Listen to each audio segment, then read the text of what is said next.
And see, this is actually pretty interesting. I didn't know this. Now, according to director Sam Raimi, he revealed that he didn't originally want Stan Lee to cameo in his 2002 film of Spider-Man. Now, Raimi was the director behind films like Evil Dead, Oz the Great and Powerful, and all three of the Spider-Man films starring Tobey Maguire, which was the fourth, as Peter Parker. His Spider-Man trilogy ran from 2002 to 2007, so a good 5 years of my life, and I remember that stuff wholeheartedly. It was amazing. Now, with all three films being incredibly profitable for Sony Pictures, Raimi was even planning a Spider-Man 4 before the project was ultimately canceled, and I wonder why.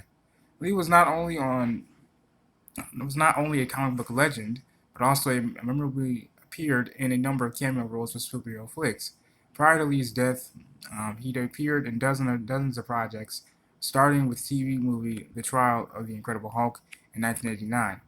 Lee would go on to appear in the X-Men films and also the MCU.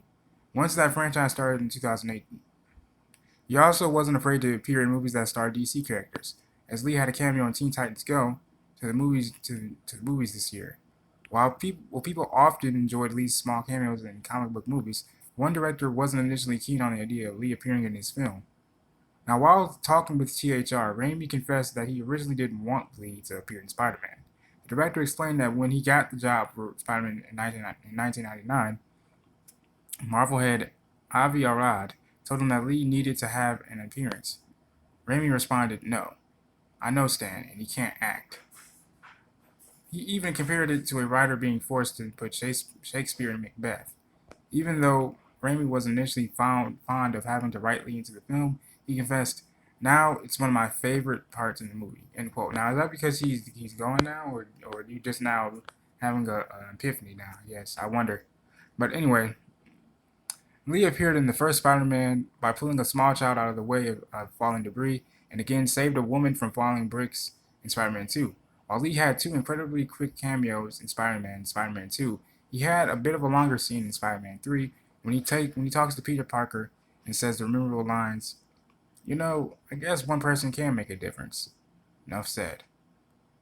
While fans may be disappointed to not see Lee in movies much longer, Lee has two more confirmed cameos in the MCU on the way for the films Captain Marvel and Avengers 4. And honestly, I know those scenes are gonna warm my heart, man, because I know he's gone.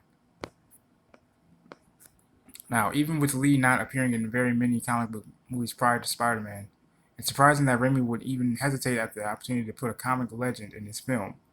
Lee may not have Lee may not be known for his incredible acting skills, but his appearances in superhero movies have since become both a common practice and a highly anticipated part of the film. Starting in Guardians of the Galaxy Volume 2, Lee has been considered an informant for the alien race called the Watchers. I can't believe it. This cameo honestly made me fall on the floor laughing. This seemingly tied together all of his cameos as the same person. Now that Lee has passed away, it's safe to say that he's successfully completed his mission for the Watchers and can rest easy knowing that he served the Marvel Universe well. As I said before in my last couple videos, man, Stan Lee's contribution to society and the comic book world and the cinema world too will go unmatched and will be a bar, a bar setter, a trendsetter, trailblazer. Never go unmatched, man.